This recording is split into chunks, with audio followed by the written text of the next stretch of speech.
That's how I think, but I've been shifting a little bit. That's a big deal. That's like, I only get my daughter to do it. They already know.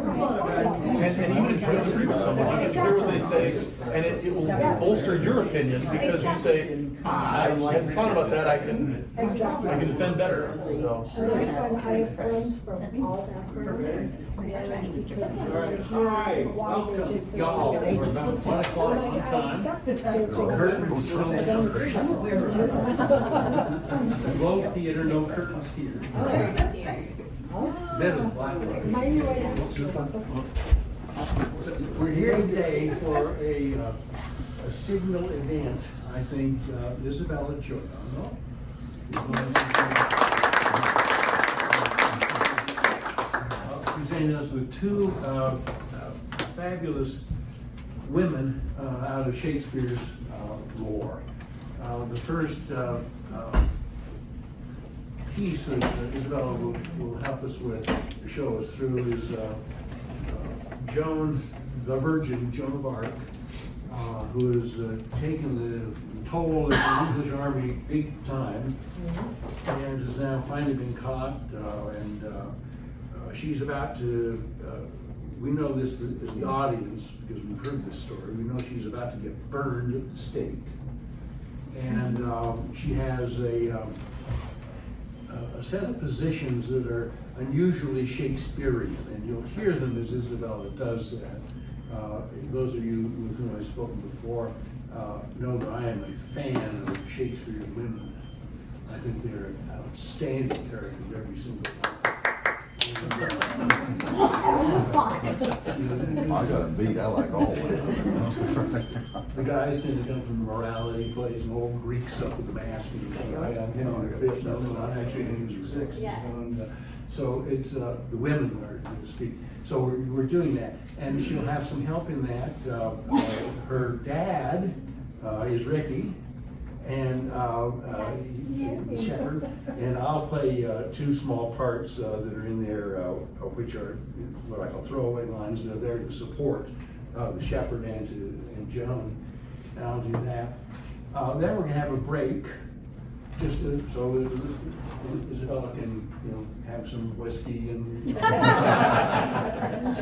stuff. I wasn't aware that we were doing that today, but Should have told me I gotta go to the car now.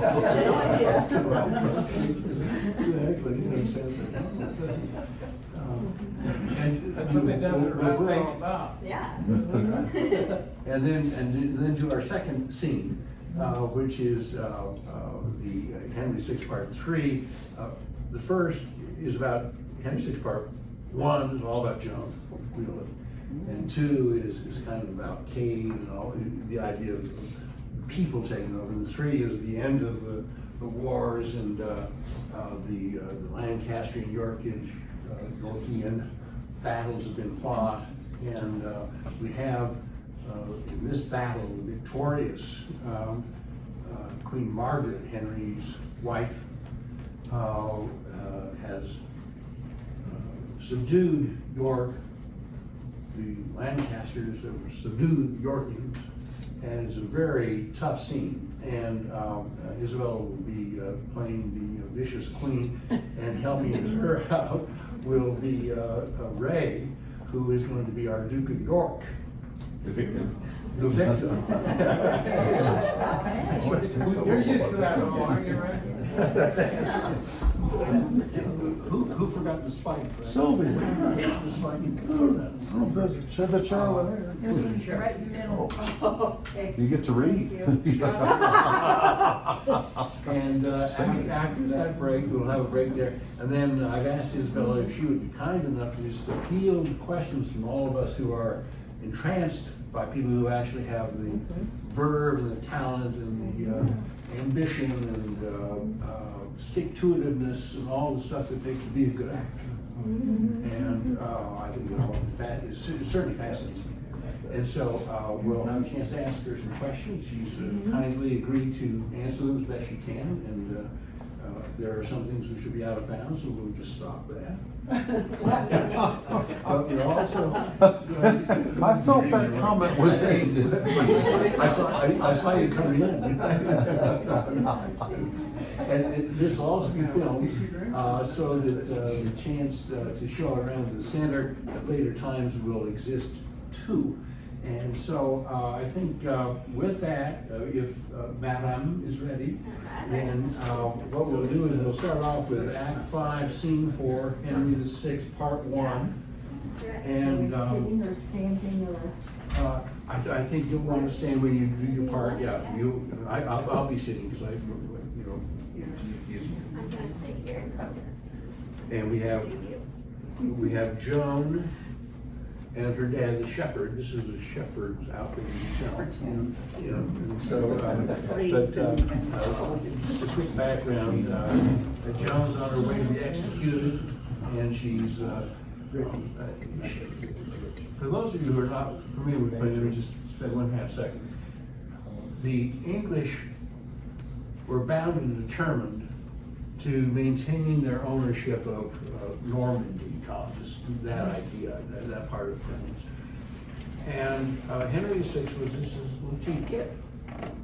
And Henry V's brothers took over the government, and the Regency was called in France. And wars then were very important for all kinds of reasons, not least of which was economic. And so this wasn't just for fun, it was being done. And so in they come and start off to kind of wipe the French off the face of the map. And appears Joan, Henry's, Shakespeare's Joan. And Joan rallies the French. She shows she is a warrior. She has a battle with the Dauphin just to prove her case. And he wants to see if she's as good as she says she is. And she is. And so she's a fierce warrior. She has taken Orleans as a major goal. Joan inspired the French to not give up as a result of losing that. And so it was back and forth, and she was a very political person too. She was being certain that the gains the French were making were known by the French. This is not, this is a woman leader that we could use in our country right now. And so, I think any country, woman leader like it. Have you thought about that? Yeah. Very good. We had a shot at that one. And so this is, and she's now finally been captured. And the Duke of York and Warwick, who was kind of the kingmaker of the time. And we're there to see that she's on her way to a death. We are happy about that. Is there singing?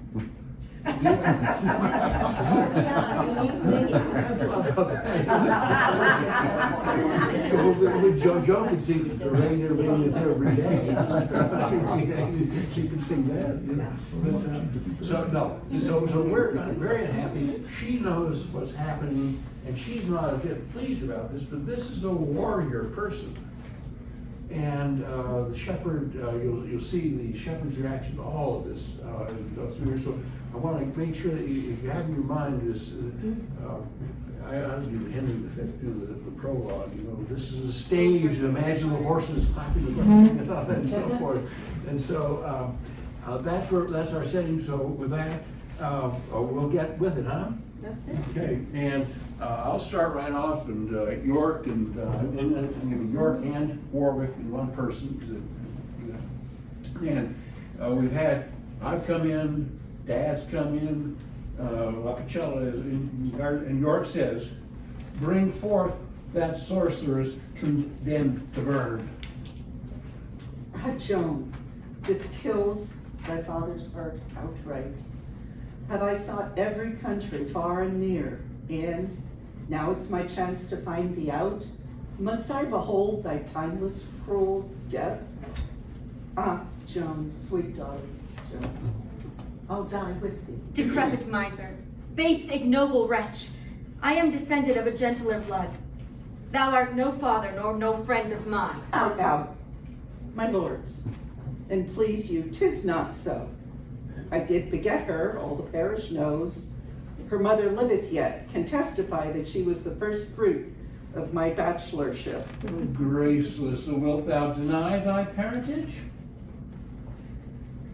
This argues what her kind of life hath been, wicked and vile, and so her death concludes. Fie, Joan, that thou wilt be so obstacle. God knows thou art a collop of my flesh, and for thy sake have I shed many a tear. Deny me not, I prithee, gentle Joan. Peasant, avaunt! You have suborned this man of purpose to obscure my noble birth. 'Tis true. I gave a noble to the priest the morn that I was wedded to her mother. Kneel down and take my blessing, good my girl. Wilt thou not stoop? Now cursed be the time of thy nativity. I would the milk thy mother gave thee when thou suck'st her breast, had been a little rat's bane for thy sake. Or else, when thou didst keep my lambs afield, I wish some ravenous wolf had eaten thee. Dost thou not deny thy father, cursed drab? Burn her, Henny is too good. Take her away. She hath lived too long to fill the world with vicious qualities. First, let me tell you whom you have condemned.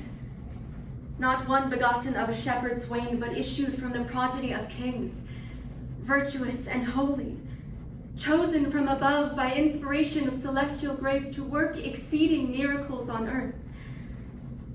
I never had to do with wicked spirits, but you, that are polluted with your lusts, stained with the guiltless blood of innocence, corrupt and tainted with 1,000 vices, because you want the grace that others have. You judge it straight a thing impossible to compass wonders but by help of devils. No, misconceived. Joan of Arc hath been a virgin from her tender infancy, chaste and immaculate in very thought, whose maiden blood, thus rigorously effused, will cry for vengeance at the gates of heaven. Away with her to execution. And hark you, sirs, because she is a maid, spare or no faggots, that there be enough. Place barrels of pitch upon the fatal stake, that her torture may be short-lived. Will nothing turn your unrelenting hearts? Then, Joan, discover thy infirmity, that warranteth by law to be thy privilege. I am with child, and bloody homicides. Murder not then fruit within my womb, although you hale me to a violent death. Oh, now heaven forfend the holy maid with child. The greatest miracle that e'er you wrought is all your strict preciseness come to this. She and the Dauphin have been juggling. I did imagine that would be her refuge. Well, go to, we'll have no bastards live, especially since Charles must father it. You are deceived. My child is none of his. It was Alanson that enjoyed my love. Alanson, that notorious Machiavel? It dies, and if it had 1,000 more. Oh, give me leave! I have deluded you. 'Twas neither Charles nor yet the Duke I named, but Rainer, King of Naples, that prevailed. A married man? That's most intolerable. Why, here's a girl, I think she knows not well. There were so many whom she may accuse. It's a sign she hath been liberal and free. And yet, forsooth, she is a virgin pure. Strumpet, thy words condemn thy brat, and thee use no entreaty, for it is in vain. Then lead me hence, with whom I leave my curse. My never glorious sun reflects his beams upon the country where you make abode, but darkness and the gloomy shade of death environ you, till mischief and despair drive you to break your necks or hang yourselves. Break thou in pieces and consume to ashes, thou foul accursed minister of hell.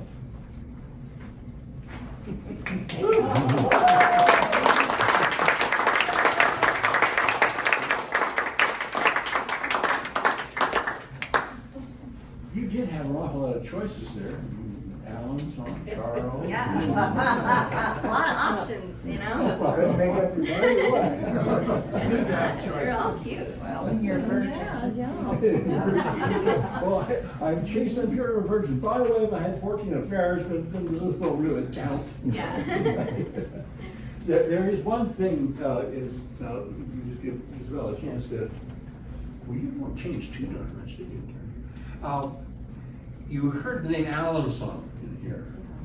And Shakespeare was a man of his time, and Alanson was a man of Elizabeth's time. Alanson had been recruited to marry Elizabeth, much younger than she, and French guy brought in, and the people who engineered that were trying to get an heir to the throne.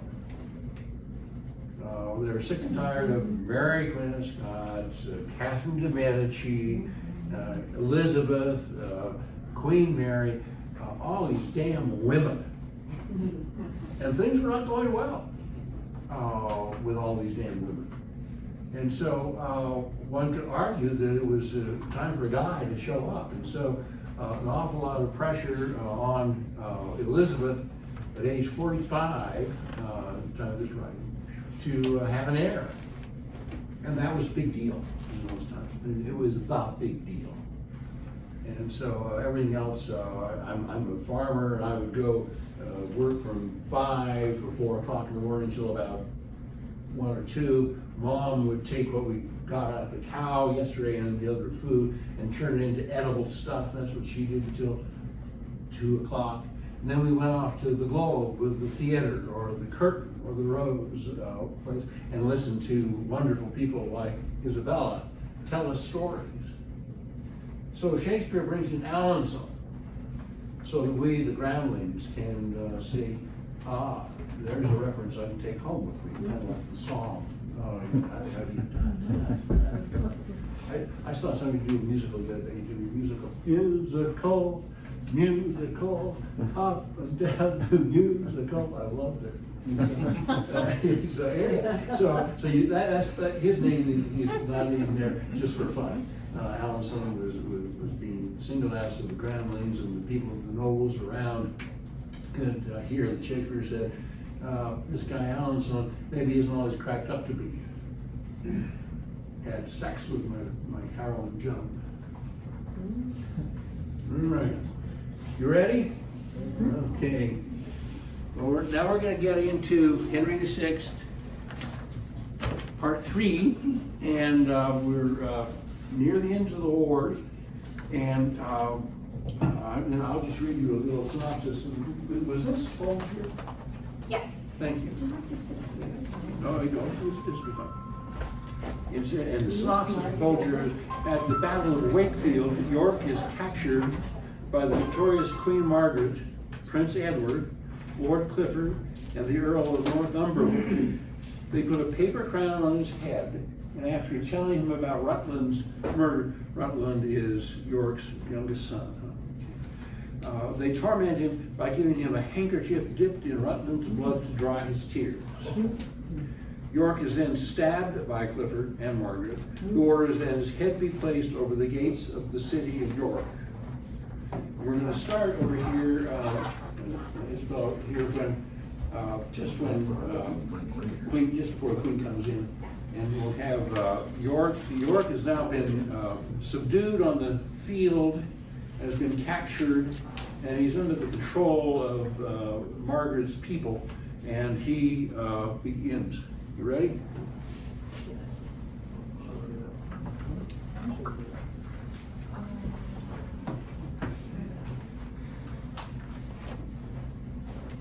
Hark, the fatal followers do pursue, and I am faint and cannot fly their fury.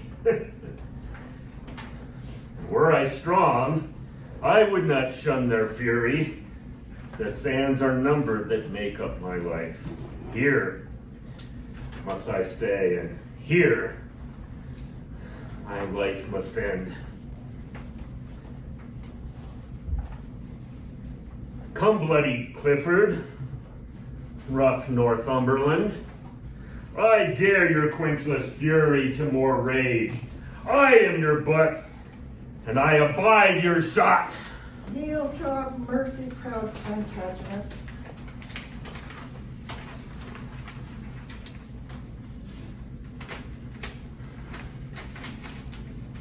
I to such mercy as his ruthless arm with downright payment showed unto my father. Now Phaeton hath tumbled from his car and made an evening at the noontide prick. My ashes as the phoenix may bring forth a bird that will revenge upon you all. And in that hope I throw mine eyes to heaven, scorning whatever you can afflict me with. Why come you not? What multitudes and fear? So cowards fight when they can fly no further. So doves do peck the falcon's piercing talons. So desperate thieves, all hopeless of their lives, breathe out invective against the officers. Oh, Clifford, but bethink thee once again, and in thy thought o'errun my former time, and if thou canst for blushing, view this face, and bite thy tongue that slanders him with cowardice, whose frown hath made thee faint, and fly ere this. I will not bandy thee. That's my word. Sorry.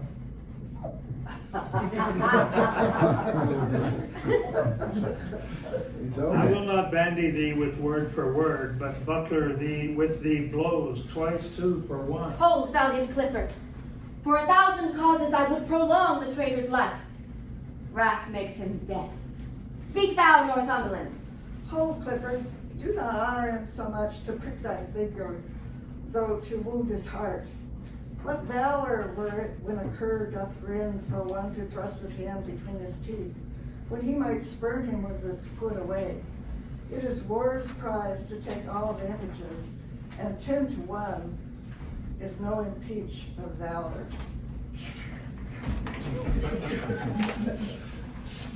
They attack York. Aye, aye, so strives the woodcock with the gin. So doth the coney struggle in the net. So triumph thieves upon their conquered booty. So true men yield with robbers. So Orm matched. What would your grace have done unto him now? Brave warriors, Clifford and Northumberland, come, make him stand upon this molehill here, that wrought at mountains and outstretched arms, yet parted but the shadow with his hand. What? Was it you that would be England's king? Was it you that revelled in our parliament and made your preachment of your high descent? Where are your mess of sons to back you now? The wanton Edward and the lusty George. And where's that valiant crook-backed prodigy, Dicky, Lord Boy, that with his grumbling voice was wont to cheer his dad in mutinies? Oh, God. Or with the rest? Where is your darling Rutland? Look, York. I stained this napkin with the blood that valiant Clifford, with his rapier's point, made issue from the bosom of the boy. If thine eyes can water for his death, I give thee this to dry thy cheeks withal. Alas, poor York, but that I hate thee deadly, I should lament thy miserable state. I prithee, grieve to make me merry, York. What? Hath thy fiery heart so parched thine entrails that not a tear can fall for Rutland's death? What? Why art thou patient, man? Thou shouldst be mad. And I, to make thee mad, do mock thee thus. Stand, brave, fret, that in my army sing and dance thou wouldst be feed to make me sport. York cannot speak unless he wear a crown. A crown for York. And lords, bow low to him. hold you his hands while I do set it on. Aye. Marry, sir. Now he looks like a king. Aye, this is he that took King Henry's chair.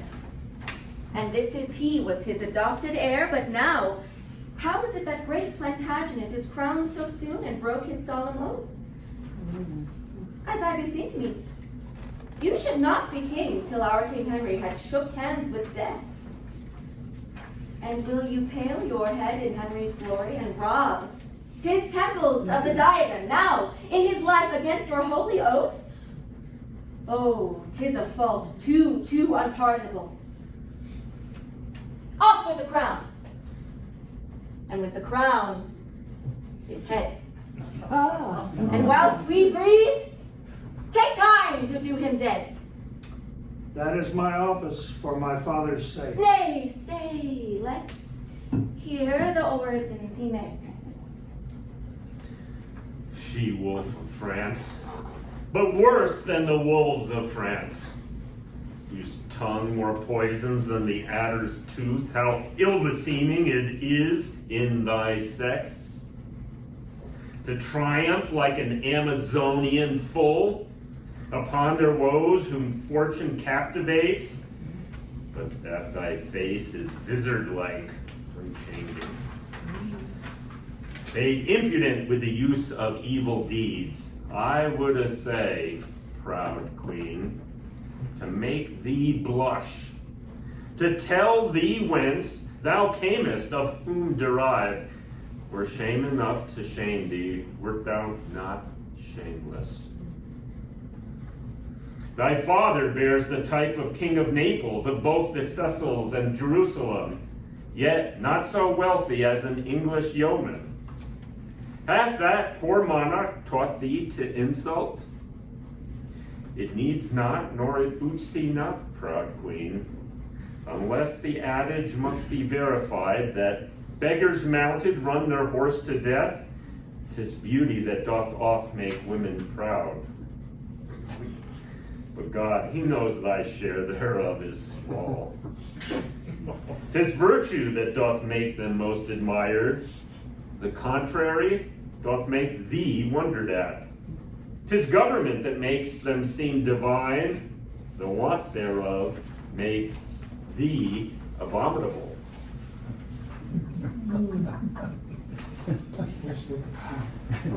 I got a picture of you with a napkin on your head. So. At least we have that, right? It's a crown. No.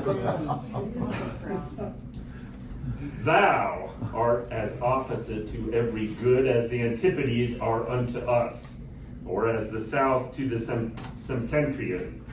O tiger's heart wrapped in a woman's hide, how couldst thou drain the life blood of the child, to bid the father wipe his eyes withal, and yet be seen to bear a woman's face? Women are soft, mild, pitiful, flexible. Thou, stern, obdurate, flinty, rough, remorseless. Bidst thou me rage? Why, now thou hast thy wish. Wouldst have me weep? Why, thou hast thy will. For raging wind blows up incessant showers, and when the rage allays, the rain begins. These tears are my sweet rustlands of Secles, and every drop cries vengeance for his death. 'Gainst thee, fell Clifford, and thee, false Frenchwoman. Beshrew me, but his passions move me so that hardly can I check my eyes from tears. That face of his, the hungry cannibals, would not have touched, would not have stained with blood. You are more inhuman, more inexorable, 10 times more than tigers of Hyrcania.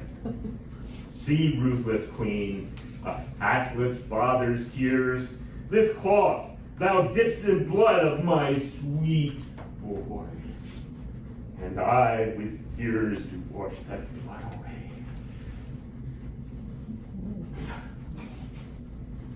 Keep thou the napkin, and go boast of this. And if thou tellest the heavy story right, upon my soul the heroes will shed tears. Yea, even my foes will shed fast-falling tears, and say, alas, it was a piteous deed. There. Take that crown, and with the crown my curse. And in thy need such comfort come to thee, as now I reap at thy too cruel hand. Hard-hearted Clifford, take me from the world, my soul to heaven, my blood upon your heads. Had he been slaughterman to all my kin, I should not for my life but weep with him, to see how inly sorrow gripes his soul. What? Weeping rife, Northumberland? Think but upon the wrong he did us all, and that will quickly dry thy melting tears. Roll good. Now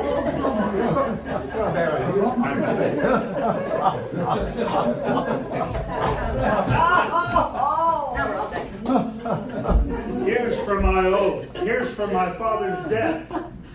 And here's to right, our gentle-hearted king.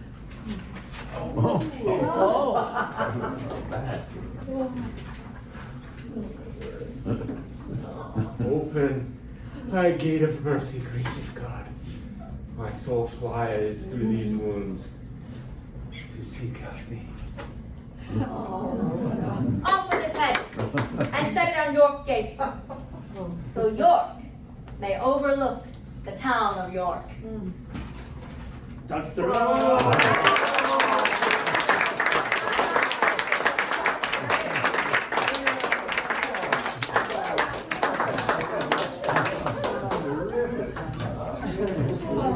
Even a tragedy sounds funny. Well, I like it when he. Volunteer. Yeah, I didn't know that. Only if I got a napkin on my head. Even your body, when you walked in, you were like, I thought you were hurt, but you were in a car now. No, it was after the battle. I was wounded in the battle. Really good. The guy's good. All right. You ready? Yeah. I thought if you could spend some time. Can we have Isabella come to the front? Excellent. No, just kidding. You bring your chair. Absolutely. And just kind of questions are fair game. When you think of any playwright or any philosopher or anybody like that who is trying to get his or her words out, you depend upon an actor. And Strindberg, one of my favorite guys in terms of philosophers, late literature and philosophers and that stuff. And even when I think about back Waiting for Godot. Remember that play? You all seen that play? And I mean, what are maybe 150 lines or something like that? What are you doing waiting for Godot? Change your boot. No, is there a rock in the boot? Oh, yeah. And so it's even then, you're talking about the minimalist guy like Philip Glass, the composer. The music still has to be evoked all the time. And it takes people of skill and, as I say, perseverance to do that. So I'm going to ask a couple of questions, and then you all just jump in. So, one, what are you doing now? Right today, right? Today you're doing Joan Yeah. and Margeret, but are you working in plays? Yep, so I'm actually just started rehearsals for Hamlet. I'm playing Guildenstern, one of the twins. So that's exciting, playing another male role. And I just finished doing 2 performances at the Utah Arts Festival with a new theater company. They're called Voodoo Theater Company, local to Salt Lake City. And we did like a little monologue hour in the Ken Sanders Rare Bookstore, which is in the Leonardo Museum. So it was a self-made stage, and me along with other actors, we each got up and performed performed a piece that we really love. I did a Henry from Henry VI, Part 3. I did the This Battle Fares Like to the Morning's War, that piece. So that's what I just did, and then I'm working on Hamlet currently. And I will be doing some stage combat in Hamlet, which I'm very excited about. Yeah. Who's doing the Hamlet? It's the Parker Theater in Salt Lake City. It's on State Street. Parker Theater. Used to be the Utah Children's Theater. Now they do full main stage productions. When is that? So yeah, it opens the end of August and runs through the middle of September. I will send a flyer with my grandmother at some point. Oh, wait, you're related to her? Yeah. You see where I get it from? Wow. And that's Mom, right? And that's Mom right there. Yeah. Oh, I had a career in theater as well, but backstage. Yeah. Yeah. 18 years at Pioneer Something like Theater. that. Yeah, long time. So how is it a girl playing a boy? Because in Shakespeare's time, the roles were. It would have been the other way. Yeah. So it's pretty interesting. I mean, all through my college career, I got a BFA in classical acting from Southern Utah University. I played a lot of male roles then. Sometimes they're gender bent, so I'm playing it as a female, like, you know, female presenting. I did like a short production of Hamlet in college where I played Hamlet as a woman. And then I worked with the Utah Shakespeare Festival, and I played various boy roles in the Book of Will. So I actually like presented as a little boy. I had a wig and everything. so cute. I was cute. And I played, if you're familiar with the play Arsenic and Old Lace, I played the character of Dr. Einstein as a woman. So that relationship between the two of them had a little bit more underlying connotations than perhaps if it was two males playing Dr. Einstein and a partner. So that was interesting. There's a lot of different things you can do with that. I understand you're certified for weaponry on stage. I sure am. So What is involved with that? Demonstration. Yeah. Get up there. I forgot I was gonna bring a foil, but I have a knife. Yeah, so the SAFD, which is the Society of American Fight Directors. Oh, really? Yeah, that's sort of the big organization in America. Through college, I was able to take a course. It was a summer-long course, 5 days a week, like 5 hours a day, training in single sword and unarmed combat, stage combat. So long rapier swords and unarmed for the stage. And then you take a big test at the end of the course where another instructor comes in from the SAFD and they judge your proficiency based on certain things like If you don't kill believability. someone or something. Yeah, believability, like safety, those kinds of things, and then you either pass or you don't. Yeah. Huh. Yeah. That's interesting. So the Hamlet I'm sorry. I was just gonna say, how many people don't pass? Everybody in my class passed. We were all in the same program together, and we had been. So you had a good teacher. Yeah. We had a great teacher. His name was Jeffrey Kent. He's fabulous. Well, there's been that historic relationship between Ashland, Shakespeare, and University of Utah. And if you asked an Ashland actor who had come to Utah to work and learn, this is one of the things you'd hear about. Is that Utah's got a tremendous reputation about getting people skilled for the acting side of life. So that's wonderful. So do you go out and fence competitively? No. No, that'd be cool though. Maybe I will get into that. Yeah. The Hamlet you're doing, are you taking any particular approach? Is it going to be modern or is it going to be set? Yeah, so the director's concept right now, he's setting it Renaissance, sort of traditional, but it's going to be with, some elements that are not entirely Renaissance. I'm not sure what those are going to be yet, but obviously Guildenstern's going to be played by a woman, so that'll be As a interesting. woman? I don't know yet. Oh. We haven't decided. So, yeah. Well, I saw a play, and I think I mentioned this group, Chicago Shakespeare. They work on the pier that goes out into the water there, and an all-female cast of Taming of the Shrew. Yeah. Oh, cool. That's awesome. And it was wonderful. Our hero, to show himself off, was dressed in it was kind of a light, kind of a light blue, and she dropped down on stage and did 20 push-ups. And of course, all of us in the audience are counting and clapping. And then the other fun thing is that you remember the last speech in Taming of the Shrew is Kate comes out and says to everybody, essentially, we've wondered for 2.5 hours what the hell's going to happen with this girl. And she comes out and she's been told by her husband, go tell those women what it's like to be a woman. And so here's this woman who's just been a pain in the ass for all this play and all of her life. And she now has to tell women to kind of cool and be a good wife. And so she comes out and does this. The woman who did this speech, she came out, she's ready to go. Yeah. She turns to all of us and she says, you should know I'm a feminist. And I don't like this speech one damn bit.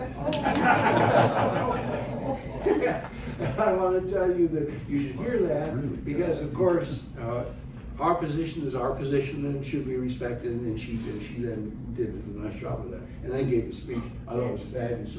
So being a woman in Shakespeare, it's got all kinds of different kind of experiences. Yeah, definitely. You'll be a great deal of disturbed. Tell me this. How come Shakespeare? You've been acting. Why did you move towards Shakespeare? So I saw a production of King Lear. Well, my mom has been taking me to see plays since I was like in the womb, pretty much. And I saw a production of King Lear at the Utah Shakespeare Festival when I was 6. Just old enough to go. Yeah, finally. yeah. And it was in the old Adams Theater, if any of you have ever been down there. And I remember being on the balcony and I had my little head through the bars and I was just watching. And I like understood. I remember the feeling of understanding what was happening, and I was feeling for the characters, and I was just watching Lear on stage, and I was like, this is incredible.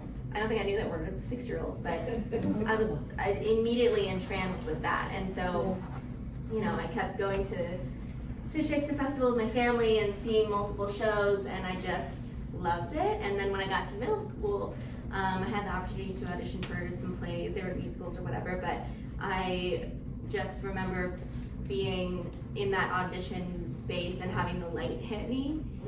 And I was like, this is it. This is it forever. This is home. This is what I need to do.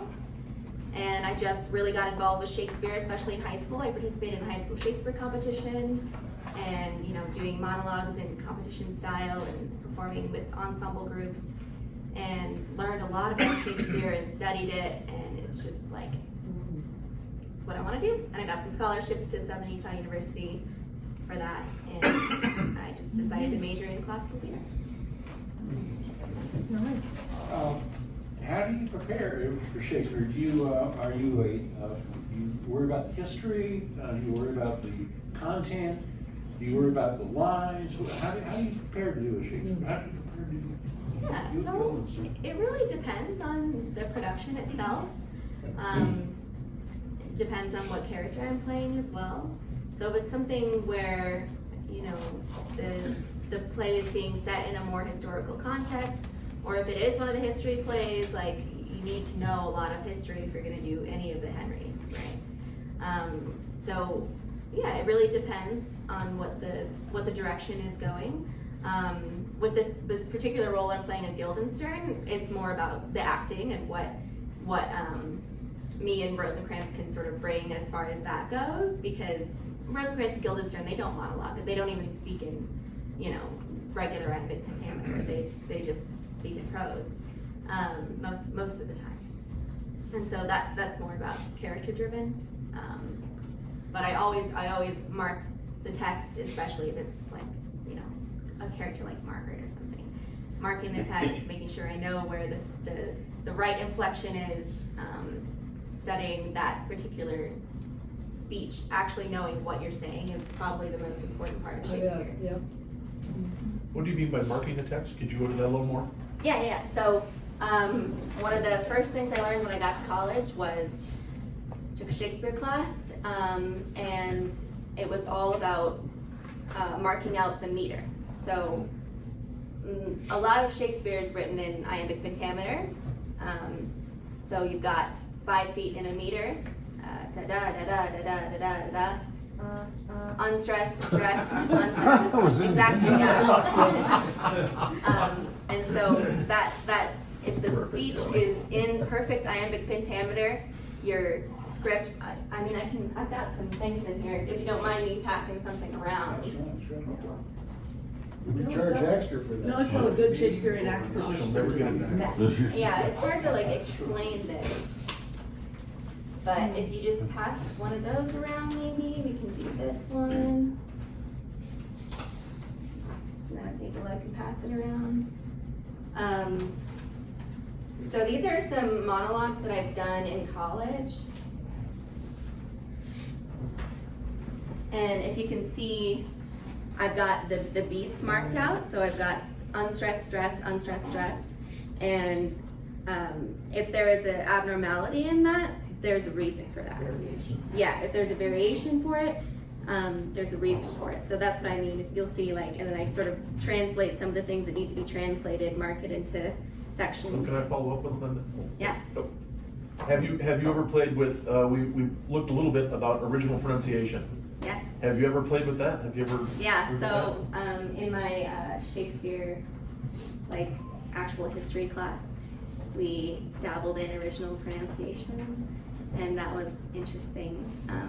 Would you ever want to try that as an actual play, or is that something that interests you? Or I don't think so. It's not something that particularly interests me. I think it's interesting to do as like a case study.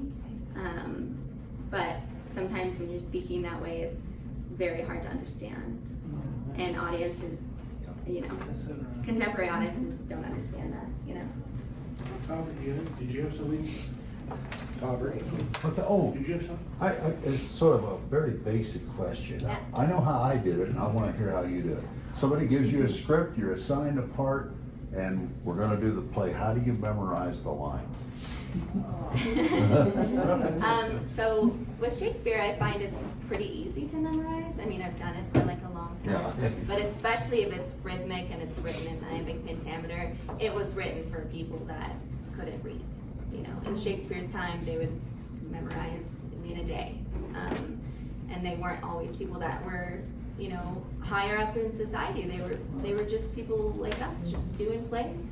And it was easy to memorize because it's music, essentially. It's rhythmic and it has beats to it. So that makes it a little bit easier. You know when to come in. I mean, the guy says something and then you respond. How do you know where that is? Yeah, so that's like tough part for me. Back in Shakespeare's time, they would use cue cards like off stage. But sometimes I like to record myself speaking the lines and then have someone else do it with me, and I'll record that and then I'll listen to it. So I can just hear that cue line over and over again and then speak my line. I used to record everybody's lines but mine. Yeah. So then you know when to. Yeah, and I have an app on my phone that you can, pretty much input your whole script into it and have everybody's lines in there. Yeah, so that's really nice. So mine was a hear tape recorder. Yeah, but that's helpful for me just to hear the other lines just over and over. So doing that, when was the last time you blanked? Last time I blanked? Do you often blank? I guess that'd be better. Do you ever? She can't think of it. Would that be a I'm trying to think of the last time I blanked.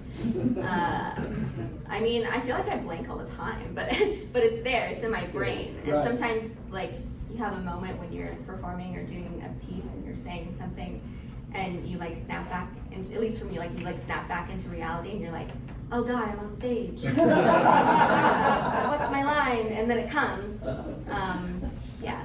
So all the time. It happens. It happens, but it usually comes out. It's just that moment of like, oh, I'm a person. Well, this would be passed around, let me just mention, I think Ray, you may have talked about this, but in Shakespeare's time, because of the cost of paper and that kind of stuff, the actors all had strips of their lines. Yeah. They didn't have. They didn't have everybody Ray's else's. line and your line and my line and so forth. And so they had strips, and generally speaking, as time went on, there was, if you look at the first folio, you'll see the last word on each page leads you into the next page, just for typesetting purposes. And so if you think about that, again, off with his head and put it on a spike and take it to the walls of York, kind of stuff. That may have been one strip. Yeah. And it was something to kind of lead her into that. But think of how hard that would be to do what you're talking about. To try to get the professionalism, the smoothness. I mean, today, I don't know, she didn't blank, but there were several times when she recovered and she started to say something and said, that's not right, and then she found it. And none of us saw that.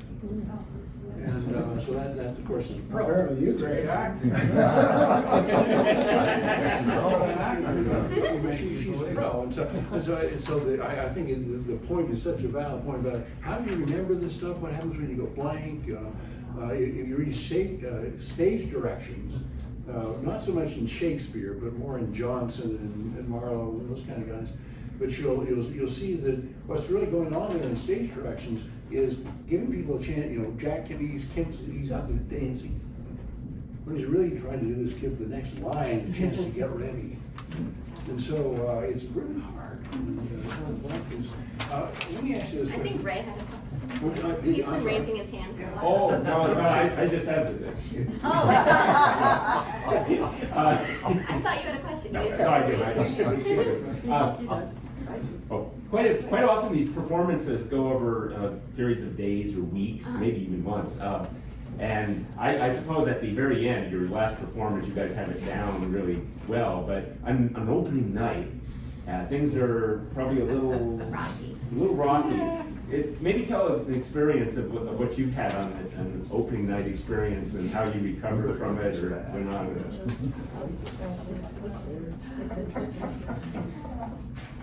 I'm thinking. Maybe they had little cheat cards or something. Okay.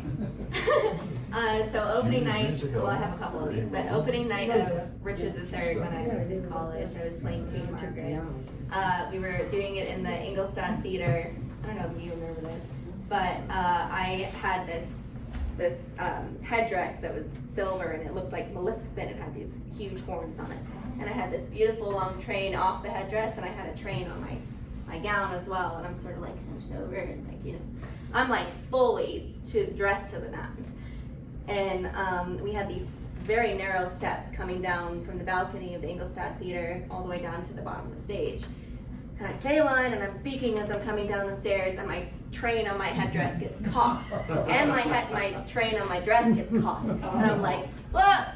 I like say a line like this and I'm like, we're just gonna go with it. And I say it like this. I'm like, what's up, Richard? And I didn't say that, but in my head I'm thinking, what do I do? And I'm caught, I don't know what I'm caught on, and I'm like trying to move down the stairs. And so I'm like trying to like turn and I'm like doing creepy stuff. At that time I'm like sort of unfurling my gown and I'm like, I go like this, I've got my hand behind the back, and I yank it when I say a line, yank the train out. I'm like, okay, we're free. And then I get all the way down the steps. But I was like, I told the costumers after that, I was like, can we shorten it a little bit? Because I'm gonna die. I'm gonna go right down those stairs. But by closing night, I had the motions of the train down very well. So are there any actors that you want to work with? Yeah. Well, like Jean-Luc Picard, who, you know, he's a Shakespearean actor. Not the guy who shot the actor. Not the guy that shot, no. Patrick Stewart. Patrick Stewart. No, yeah, the guy that. I'm old, I lose More my work. But anyway, are there any of these upper levels, you know, world famous actors? Oh, absolutely. I mean, dream world, Yeah, maybe in dream another world. life. I work with Ian McKellen, Patrick Stewart, Judi Dench, Helen Mirren, Meryl Streep, all of the above. I would probably all in King Lear. All in King Lear. I would probably just crumble. I don't think I'd be able We'll to make do it happen. anything. But that's dream world. What about locals? locals, well, I've already worked with a lot of great local, not local actors, but great actors that were at the Utah Shakespeare Festival specifically. Haven't worked with Max Robinson yet, but I would love to. That would be fun. Now, the guy quit at Utah Shakespeare, the director there, for a Yeah. month. What was going on there? I have no idea. Like, I haven't heard anything about that, but it was very abrupt, and I was like, Yeah. oh, guess he's moving on. Oh, Brian and his wife are both fabulous actors. Well, they're not together anymore. They've been divorced for a while. Well, even excellent. Besides, yeah. So that you hear from a guy who's had a chance to be around, Utah Shakespeare has a reputation which is second to none in our country. It's as good as it gets, and for Isabella to be there, even show up on the campus, is a statement as to her caliber.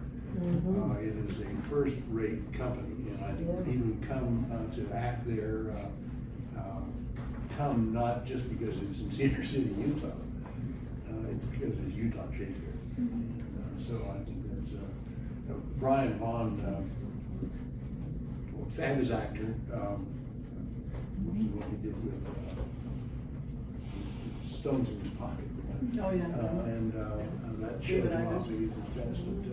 So for her to be there is no small pickings. Right. And I will tell you, there are thousands and thousands and thousands of young men and women who want to get down there across the country and across the world. I'm sorry, I'm sure he's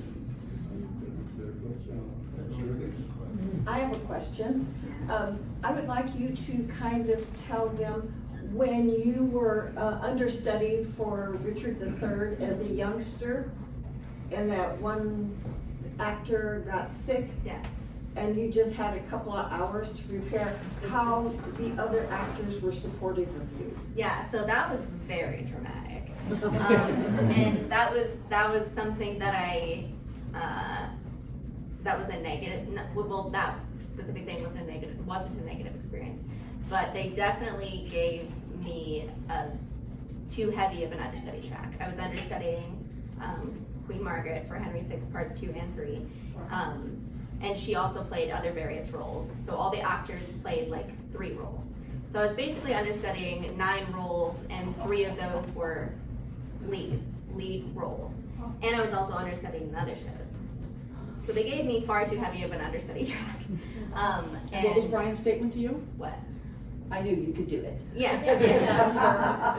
So yeah, I had to have a script for like the second half of the thing. I had my book on stage with me, but it worked out. The show went on, and the other actors, I just remember like if I was like, oh God, where do I go? I don't know where I go at this point, because I went on for young Richard, you know, the kid, and they gave you like a half an hour. Yeah. Oh, it was like a half an hour. You just had time to go home and do I put on her stuff. costume. Like, Yeah. She got sick during the show. Yeah. Yeah, and so I went on for the second half. And so the other actors were,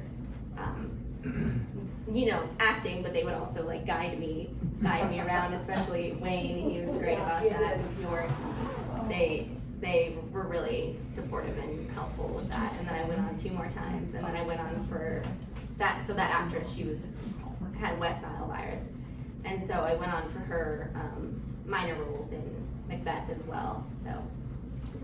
But the audience, it was really interesting. You probably have all seen a show where it's like, oh, tonight's gonna be played by such and such and such stuff, and you're like very supportive of the person. That's the way the audience was. We were there, and the entire audience was like, oh my God, I could hear them. Yeah. How does she learn those lines in a half an hour? And it's just like, and they were so supportive and like really into it. Yeah. Like they were there that night that the understudy went on.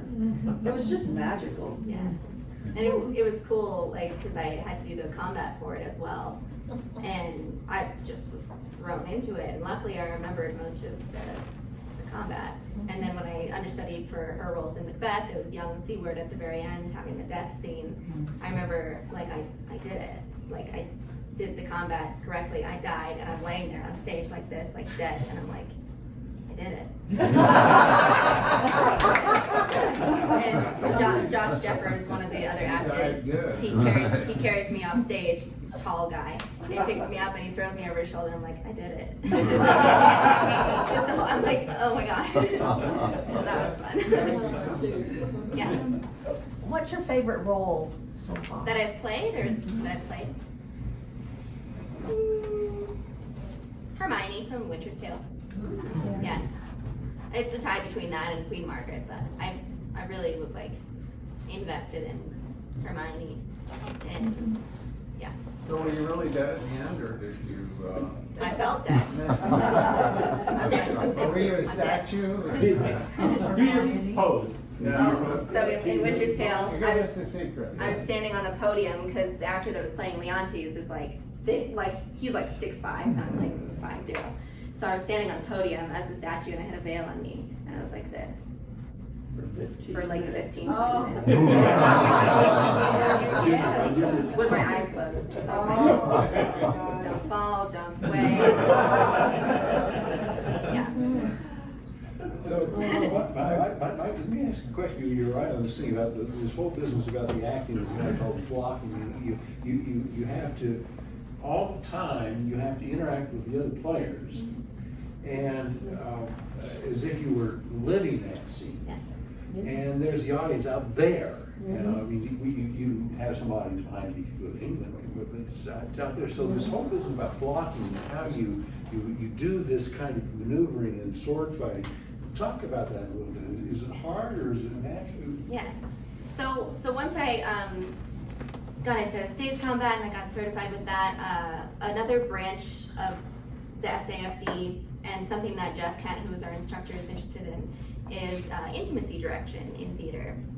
And that's sort of a new organization and new techniques that have been coming out since like 2017.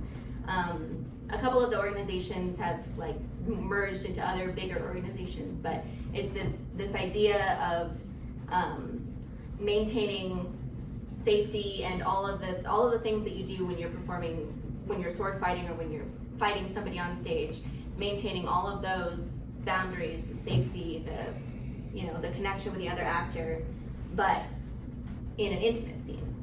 So, for example, there's a play called Extremities. It's where a young woman is assaulted in her home, and on stage, it's a very graphic assault scene, and there wasn't things in place, up until about maybe 15 years ago to ensure that the actors were safe, not only physically, but mentally and emotionally. Mm-hmm. So I did my capstone, which is your senior thesis project. You do a big paper, big presentation, it's like 20 pages long. I did that on the importance of intimacy direction in theater. And so I worked with a couple organizations, took some classes, and that was a whole nother world that I never even knew about. And so I was able to use those skills with that and with stage combat, and I had a final scene that I directed for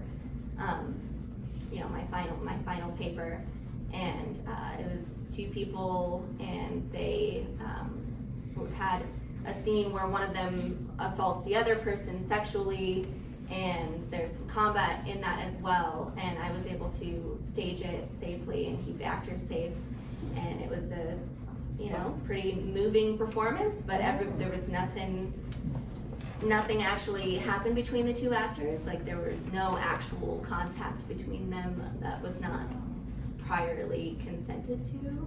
And so that's something that is really important to me now, is like, I'm working with you and we have all these boundaries that are personal to ourselves. You have your boundaries, I have my boundaries. And if we're doing a scene where we have to make out, we're gonna need somebody to direct that, and it has to be very methodical, and you can't just wing it every night. You can't just make out with another actor and expect that everything's gonna be fine. So that's the purpose of an intimacy director, just like you have a fight director, to run the fights before the show, to run the intimacy scenes before the show. Very technical. So yeah. That's all. So, when these Shakespeare plays come out down south, they do them in different genres or different eras. Yeah. What's your preferred era? Don't really have one. That's the thing I love about Shakespeare is that it's so malleable. Like, it transcends time and space. It doesn't even need to be in a specific time period. It can just be on a blank stage, kind of like we did today. It doesn't matter. But I do have a soft spot for the productions that are a little bit edgier and maybe set in like something very exciting, like post-apocalyptic, or where Lady Macbeth is like a witch, like straight up just a witch, and like it's completely set in the woods or something exciting, or Macbeth is set in an insane asylum, like something exciting to sort of like get you out of the like da da da da is Shakespeare, but it can be exciting and more accessible to other audiences. I love the Richard III, where he, Ian McKellen, where he's the Nazi. Yeah, exactly, yeah, those kinds of, it's very. like, wow, you would never even think of that, and then you're like, it's genius. Yeah. We'll react to this. Shakespeare, as we read Shakespeare, as we hear Shakespeare, Shakespeare never takes up the cudgel much on the issue of, I'm going to call it, just to paint the scene, morality, virtue, vice. Yeah. Shakespeare presents it and says, if you go back in the old morality plays, vice was a character, but vice could be sedition, lust, name 7 those. So Shakespeare presents the information and says to the audience, you take it. Yeah, what do you think? What do you think? So you have to present that to me. So talk about that as opposed to, have you done any of the others like Marlowe or Kidd? Have you done any of that acting with those people? No. In that time, Shakespeare was the only guy who really did do this. Yeah. The others kind of said, what I want you to say is this, and the point I'm trying to get across to the audience is X. Now, that's not Shakespeare at all. Shakespeare says, here's what we're saying. Yeah. You pick it up. So talk about the reason I say all this is your interchange here about Nazi, Lady Macbeth is a witch. I mean, entirely different interpretations. Yeah. So is that more fun than just mouthing the guy's words? Well, I mean, yeah, because I love when a director or when we're working in an educational environment and there's so many ideas thrown out about how we can make this production of Macbeth or whatever. What new context and meaning can we give it, right? Because it is left open-ended. It's not a morality play. Shakespeare is not telling you what the meaning of things are. So yeah, that is more fun. And that was the answer. It is more fun and exciting to do that. I've always wanted to, in the future, direct a production of Macbeth that is set in a mental hospital. I have a extensive concept in my brain and in my laptop that I'm saving for the right time. All right, carry this up, or do the Porter scene in your set. In my set. Well, I mean that would be very easy because he's drunk. He sort of fits into that category of the mental hospital. Like there is no, the Porter is the way that he is in that one. There's no changing that. So yeah. Do you have to audition for each role that you want to do? Yeah, pretty much, yeah. In college we learned a lot about audition techniques and took audition classes and got a lot of experience auditioning for things, and you audition for anything you want to be in, and then you sometimes get a callback. And they'll have you come into a room like this and you'll read for different roles that they're considering you for, and then when the cast list comes out, maybe you're playing something that you didn't even think you were gonna play or didn't even read for. So it can be kind of an extensive process. Mm-hmm. Yeah. Have you ever done any of the Greek theater at Westminster College? Not at Westminster, no, but Well, it used to be at the U, but then yeah. they took it to Westminster. I saw a couple productions there, but we did some Greek theater. We did actually a lot of Greek theater in my courses. That was something that I was really interested in. I remember doing the Medea Jason scene for a final project, and I was like, this is awesome. I love Greek theater, so. Yeah, there's been some wonderful productions from the U over the years, Yeah. for sure. If you can get up early enough. Yeah, I used to be right. I used to do it at 5 a.m. I used to drag my daughter when she was like 10, you know, so it was up by Hogle Zoo. Right, it was a great location. Yeah, so she still remembers that. Those are the good old days for that. Yeah. You gotta stay up late for that. Yes, just stay up all night. Yeah, right. Ask one, is there a company or a director or that would be your goal where you want to eventually be perform with, or? Yeah, I mean, I have a lot on my list. I would love to work with Ashland. I'm moving to Eugene, Oregon at the end of September after the show closes with my partner and our dog. And my parents are going to come join us. So, you know, I'm going to be closer to theaters there that I would love to work with. I would love to eventually work in London. Like, I would love to do Shakespeare in Europe, in London, where, you know, it feels to me like that's a little bit closer to the home of Shakespeare. I mean, it is, but yeah. Have you played at Blackfriars Knockoff in Virginia? Have you done the United States Shakespeare? Have you done that? No, that'll have to be on my list. Yeah, I would think that as an actor, the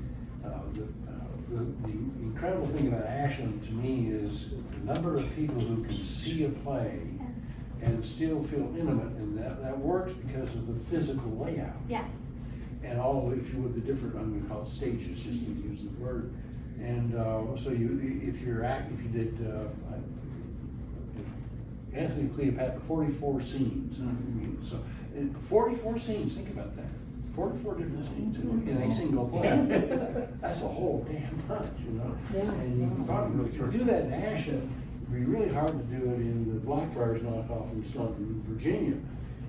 So do you have any feelings about that? You say you want to go to England. Is it because of the stage? Is it because of Shakespeare? I mean, both, yeah. Like, I really enjoyed playing in outdoor spaces. I think that is a real challenge to the actor. Like, it's such a challenge to be in an outdoor space where you have to be heard by everybody. It's not, you know, an intimate space like this, or when you're in an enclosed theater, it's easier to be softer spoken and closer to the film style of acting, but everything is like times a million. You have to do everything times a million, but still make it believable when you're in an outdoor space. And I love that challenge, and I like being outside, so. And I like having to deal with the elements as well. Like, if it rains and thunderstorms, you gotta deal with it, or you stop the show and you get a little bit wet, and that's okay. If you're doing Lear, that's perfect, right? Right? Yeah. Yeah, it's time to get the thunder. The wonderful actress that played Lady Macbeth when I was working at the Shakespeare Festival, her name's Katie. I think it was maybe like closer to the opening night, but she was doing the, unsex me here speech, and this was during rehearsal,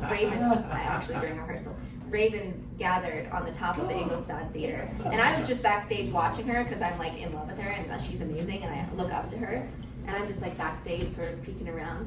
She's doing that, just rehearsing it by herself, and ravens just circle the top of the theater, and then the crack of lightning, no joke, crack of lightning and thunder, and it starts to rain, and I was like, oh my God, she conjured something. We're all gonna die. It's gonna be fine. Right. That means the crow makes wing to the rookie wood, right? Yeah, exactly. Yeah. So I like that about outdoor spaces. Well, all right. Any other thoughts you want to share? Except it's just a thought. I think you're absolutely delightful. Thank you. This was a pleasure. Thank you.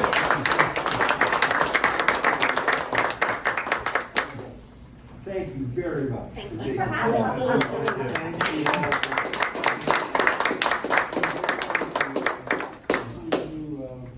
On Broadway with musical. No. No. I will not be in a Broadway musical anytime It's you. soon. Huh? You're gonna be a pro. Should do all of it. This was so entertaining. Wow, I loved it. Great. Is there anything else that, thank you to Charles and our programming committee. This is really unique. Thank you, Charlie Joe. Thank you, Charlie Joe. And Isabella. When you get the chance when you get the details about the Hamlet, make sure that Sally Joe emails us that and your website address. So we want to follow you.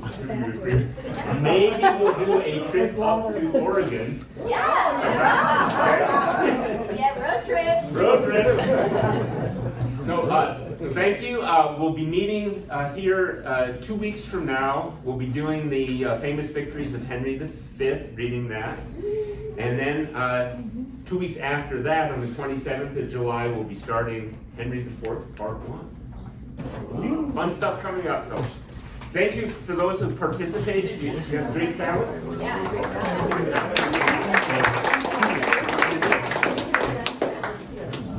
No, I. Yeah,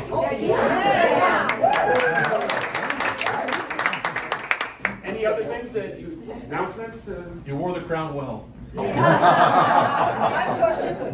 have a question. Is anybody in here, versed in Shakespeare or participating in a theater in Shakespeare? We wing it. George is an actor. That's why George, we're here. George, you want to say something about your experience? I work mostly in film. Haven't done plays for a long time. It's a whole different thing. And you have to always admire Shakespeare. I find playing it its best standing and moving around, reading. If your background in Shakespeare, you can jump into films and draw on that to do things with it. But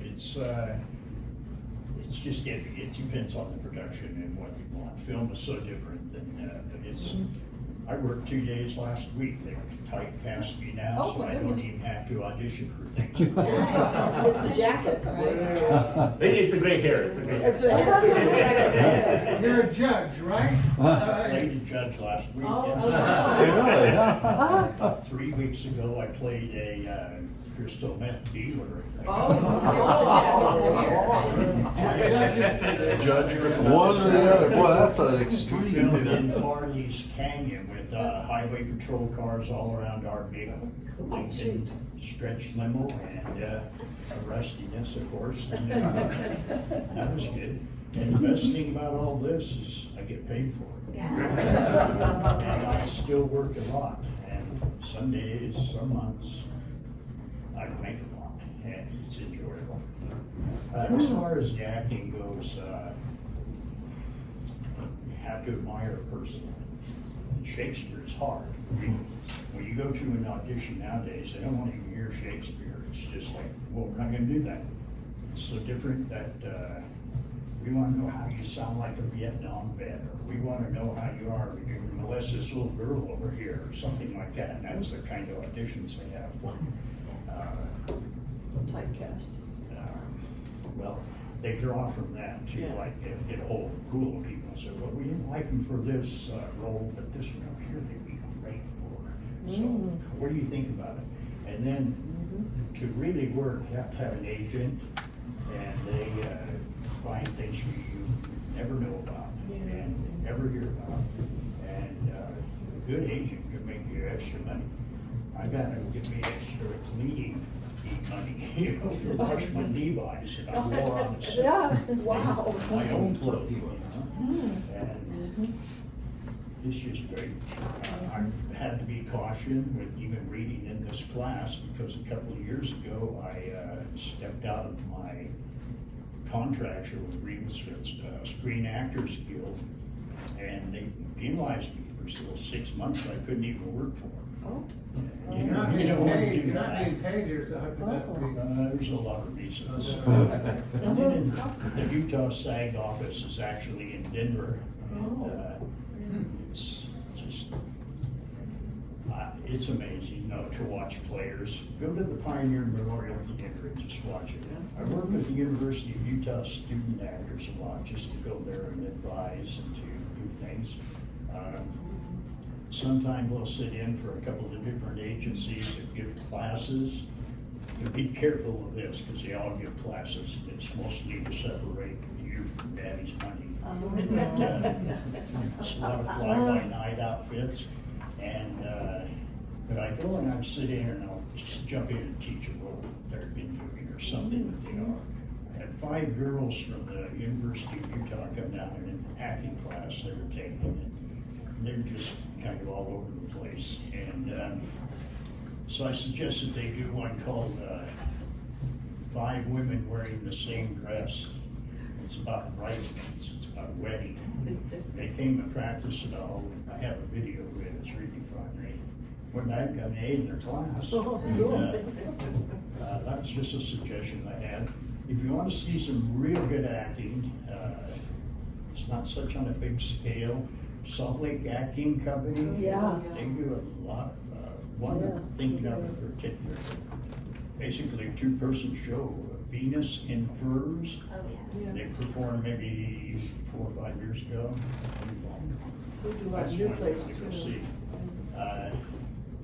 Shakespeare, this is an aside really, they did a play at the Pioneer Memorial Theater 3 or 4 years ago called I Hate Hamlet. It wasn't about Hamlet, it was about the guy going there and plays a television soap star opera, and they hired him to go play Hamlet in the park. He can't do it. It's like, he's just really bad. But he's renting a house where the actor who's famous for Shakespeare rented the same house, and his ghost comes out and teaches him things. He says things like, "Oh, you are terrible, you really are." That's fun. That's the kind of Shakespeare-related thing I've been to for a long time. They're all just fun. It kind of bothers me that the Utah Shakespeare Festival, half the plays or more not Shakespeare. I kind of think that's taken away a little, but not really, because they present some other really great plays. Do you have any feeling about that, Lisa? I mean, yeah, I'm a Shakespeare nerd, so I would love to just do Shakespeare all the time. But when they do have a variety at the Utah Shakespeare Festival, it's usually a good variety. And musicals admittedly bring in the money. Yeah, and they bring in the money, and if there's something for everybody, you know. And if you're going there to see a musical, maybe you'll go see Hamlet or something. I think the single best play I've seen in recent times is at Sundance Theater outside, rain. Funny thing happened on the way to the film. Oh, yeah. Oh, yeah. Fantastic. That's a good one. Yeah. Can't go wrong with that. Isabella, one of the beauties of having more than just Shakespeare is that if you were to be just Shakespeare, to get the ticket sales, grandmother takes 2 kids to the play is what you say in the financial side of management. So you have to see Midsummer Night's Dream every damn year. so that's the beauty of not having only Shakespeare. Yeah. All right, well, thank you all, and have a great rest of the day. Great week. Thank you. What is wonderful.